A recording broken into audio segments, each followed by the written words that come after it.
Hello guys, welcome again to MKS Biovision. आज हम लोग ग्लाइकोलाइसिस के बाद हम आज क्रेब्स साइकिल यानी कि टीसीएस साइकिल के बारे में बात करेंगे। टीसीएस साइकिल को साइट्रिक एसिड साइकिल या फिर कार्बोक्सिलिक एसिड साइकिल भी कहा जाता है।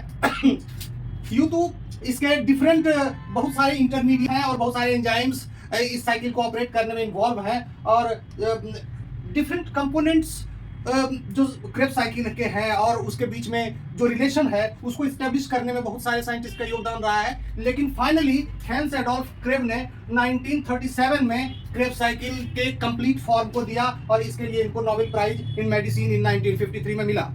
ये क्रेब साइकिल करता क्या है? क्रेब साइकिल ग्लूकोज हो या फैट हो या फिर एमिनो एसिड हो, इसीलिए इसको हम कॉमन ऑक्सीडेशन पाथवे कहते हैं, क्योंकि इस एसिटाइल कोए को पूरी तरह से इसमें ऑक्सीडाइज किया जाता है। कार्बोहाइड्रेट हो, फैट हो, एमिनो एसिड हो, प्रोटीन के टूटने से अल्टीमेटली एसिटाइल कोए बनता है और इसी एसिटाइल कोए का कंप्लीट ऑक्सीडेशन क्रेब साइकिल के थ्रू होता है।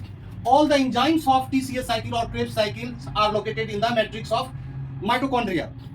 ये सारे के सारे जो एंजाइम्स होते हैं, क्रेब साइकिल के जो एंजाइम्स होते हैं वो माइटोकॉन्ड्रिया के मैट्रिक्स में लोकेटेड होते हैं। ये एसिटाइल कोए क्रेब साइकिल में जाता है। ये सबसे पहले साइट्रेट सिंथेटेज के हेल्प से ये ऑक्सिलो एसीटेट से बाइंड करता है। ऑक्सिलो एसीटेट एक 4 कार्बन कंपाउंड है जिसके साथ ये बाइंड करने के बाद ये साइट्रेट बनता है। ये साइट्रेट 6 कार्बन कंपाउंड है। इसके बाद ये फिर साइट्रेट, आइसोसाइट्रेट और ये फिर फाइनली अल्फा ग्लूटारेट में कन्वर्ट करता है। इस आइसोसाइट्रेट अब आइसोसाइट्रेट डिहाइड्रोजिनेज, डीएच फॉर डिहाइड्रोजिनेज, इसके मदद से ये अल्फा कीटो ग्लूटारेट में कन्वर्ट करता है। इस प्रोसेस में एक कार्बन डाइऑक्साइड निकलता है। ये 5 कार्बन कंपाउंड हो गया।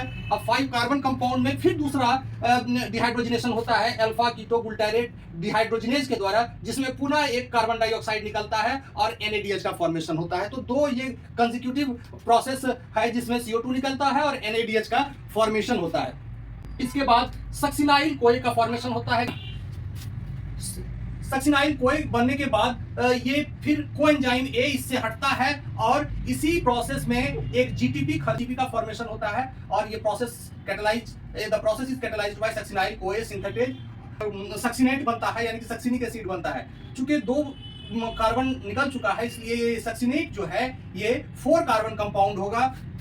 इसके बाद सक्सिनेट कन्वर्ट करता है फ्यूमेरेट में और इस प्रोसेस में एक FADH2 का फॉर्मेशन होता है और ये इसको कैटलाइज करता है सक्सिनेट डिहाइड्रोजिनेट। फ्यूमेरेट फर्दर के द्वारा कन्वर्ट कर दिया जाता है मैलेट में। मैलेट भी 4 कार्बन कंपाउंड है और मैलेट का फिर डिहाइड्रोजिनेशन होता है और ये NADH बनाता है और ये मैलेट डिहाइड्रोजिनेज के द्वारा कैटलाइज्ड होता है। इसके बाद मैलेट के डिहाइड्रोजिनेशन से बनता है ऑक्जेलो एसिटिक एसिड और यही ऑक्जेलो एसिटिक जो 4 कार्बन कंपाउंड है फाइनली एसिटाइल कोए से पुनः कंबाइन करके साइट्रेट बनाता है। तो इस तरह से यह साइकिल ऑपरेट करता है। इसमें एक 6 कार्बन कंपाउंड बनता है, 5 कार्बन कंपाउंड बनता है, 4 कार्बन कंपाउंड बनता है, यानी कि ये जो स्केलेटन 6 कार्बन, 5 कार्बन, 4 कार्बन, ये एक कार्बन फ्रेमवर्क या स्केलेटन है जो बाद में ट्रांसएमिनेशन रिएक्शन के द्वारा कई एमिनो एसिड को बनाता है। प्रोसेस में NADH का फॉर्मेशन 3 जगह पे होता है, which is equivalent to 3 ATP, यानी कि ये 9 ATP इसके द्वारा NADH के द्वारा फॉर्म होता है। FADH जिसके द्वारा कि 2 ATP का फॉर्मेशन होता है और एक डायरेक्ट सबस्ट्रेट लेवल पर ATP बनता है, जिसके कई इंपॉर्टेंस है। Late us talk about the significance of Krebs cycle. Significance क्या है क्रेब साइकिल का? सबसे पहला है ATP फॉर्मेशन, क्योंकि जितने भी NADH हैं वो ऑक्सीडेटिव NADH है या FADH2 है, ये सीधा ऑक्सीडेटिव फॉस्फोरिलेशन के द्वारा ATP जनरेट करता है। वो माइटोकॉन्ड्रिया में ही इलेक्ट्रॉन ट्रांसपोर्ट चेन के NADH है या फिर FAD है, NAD या FAD, ये सभी का ऑक्सीडेशन होता है और ये ATP बनाते हैं। ये क्या करता है कि ATP का फॉर्मेशन करता है और दिस पार्ट ये ATP का फॉर्मेशन करता है। यानी हम सिग्निफिकेंस देखते हैं। Let us talk about the significance of Krebs cycle. तो ATP का फॉर्मेशन करता है integration with major metabolic pathway. ये जो क्रेब साइकिल है कई सारे मेटाबॉलिक पाथवे से एसोसिएटेड रहता है।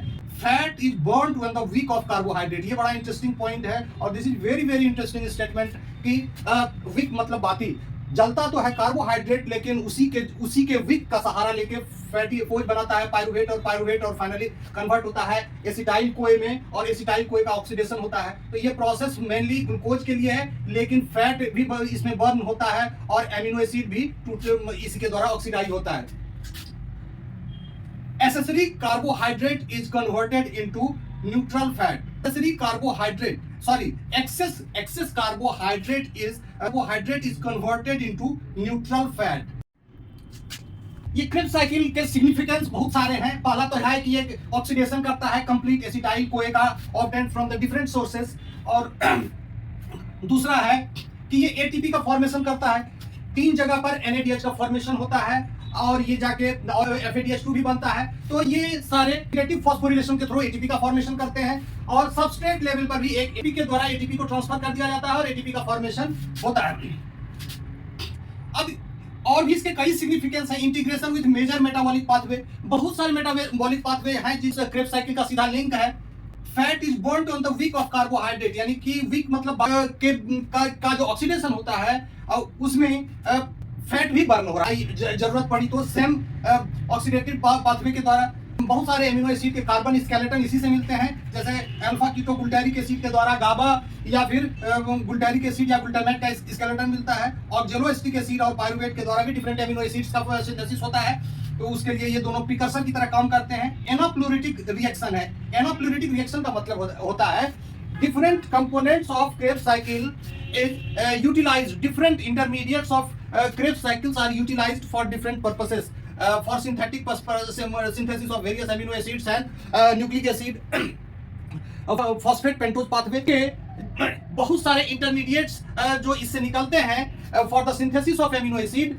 इसमें है कि जब इंटरमीडिएट्स इससे निकल रहे हैं तो किसी स्टेज पर कोई खास इंटरमीडिएट कम हो जाता है, का कंसंट्रेशन कम हो सकता है। तो इसको पूरा करने के लिए, इसको फिलअप करने के लिए जो प्रोसेस है, पायरुवेट लिवर के अंदर ऑक्जेलो एसीटेट बनाता है। पीईपी का कार्बोक्सिलेशन होगा या फिर पायरुवेट का कार्बोक्सिलेशन होगा तो एक्जेलो एसीटेट बनेगा, जो इस स्टेज पर क्रेब्स फीड किया जाएगा। ये पायरुवेट फर्दर यदि मैलेट में कन्वर्ट होता है तो उसको इसी स्टेज पर फीड किया जा सकता है, ताकि ये साइकिल जो है निरंतर चलता रहे। आज के लिए इतना ही, अगले दिन हम लोग अगले टॉपिक पर बात करेंगे। Thank you for watching my video. Okay, bye bye.